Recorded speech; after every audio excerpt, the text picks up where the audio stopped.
بسم اللہ الرحمن الرحیم۔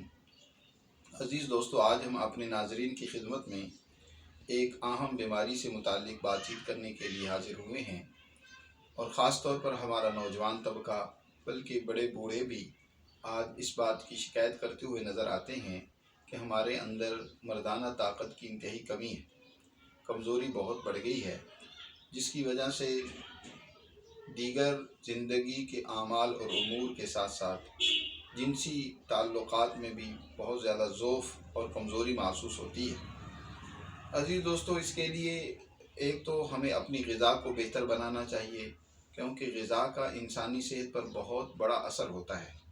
ہم جو آج فاسٹ فوڈ کے عادی ہو چکے ہیں، کیمیکل کی غذائیں ہماری رات دن شب و روز کا مشغلہ بن گیا ہے، یہ ایک بہت بڑے امراض اور کمزوری کا باعث اور سبب بنتی ہے، اور اس کے ساتھ ساتھ ہر وقت جنسی خواہشات اور لذات کی فکر میں رہنا، یہ بھی کمزوری کا باعث بنتی ہے۔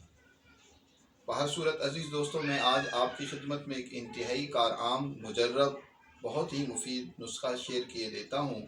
آپ دوست اس کو استعمال کریں، انشاءاللہ ٹھاٹھے مارتا ہوا سمندر کی طرح آپ کے اندر جوانی اور طاقت و قوت پیدا ہوگی۔ آپ نے کرنا یہ ہے کہ ناریل کو لے لینا ہے اور اس کو آپ نے کدوکش کر لینا ہے۔ ناریل کو کدوکش کر لیں، اور اس کے ساتھ آپ نے پستہ لے لینا ہے، مغز اخروٹ لے لینا ہے، مغز بادام لے لینا ہے، کشمش، یہ ساری چیزیں برابر وزن۔ اچھا، اور اس میں چھوارے بھی ڈال لینے، عمدہ قسم کے چھوارے، ناریل، چھوارے، کشمش، مغز اخروٹ، مغز پستہ، مغز بادام، یہ سب چیزیں برابر وزن لے کر 100 گرام لے لیں، اور ان کو آپ اچھی طرح کوٹ لیں، اور کوٹ کر ان کے اندر آپ ان کو ویسے ہی صفوف رہنے دیں، یا آپ اگر اس کے ساتھ اس میں شہد مکس کر کے معجون بنانا چاہیں تو معجون بنا لیں۔ آپ نے آدھی چمچ صبح اور آدھی چمچ دوپہر، آدھی چمچ شام، نیم گرم دودھ کے ساتھ اس کو استعمال کرنا ہے۔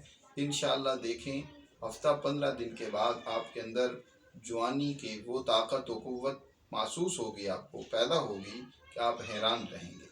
آپ اس کو استعمال کریں، دعاؤں میں یاد رکھیں۔ ایک بات اور یاد رہنی چاہیے کہ اس کے ساتھ ساتھ قبض کی اگر شکایت ہو تو اس کا ضرور علاج کرنا چاہیے، اور اس کے علاوہ اگر کوئی اور بیماری موجود ہے، سوزاک ہے، بواسیری حالت ہے، یا آتش کی کیفیت موجود ہے، تو بہر صورت کوئی اور مرض ساتھ لاحق ہو تو اس کا اپنے معالج سے ضرور علاج کروائیں۔ دعاؤں میں یاد رکھیں اپنے دوست حکیم عثمان غنی کو۔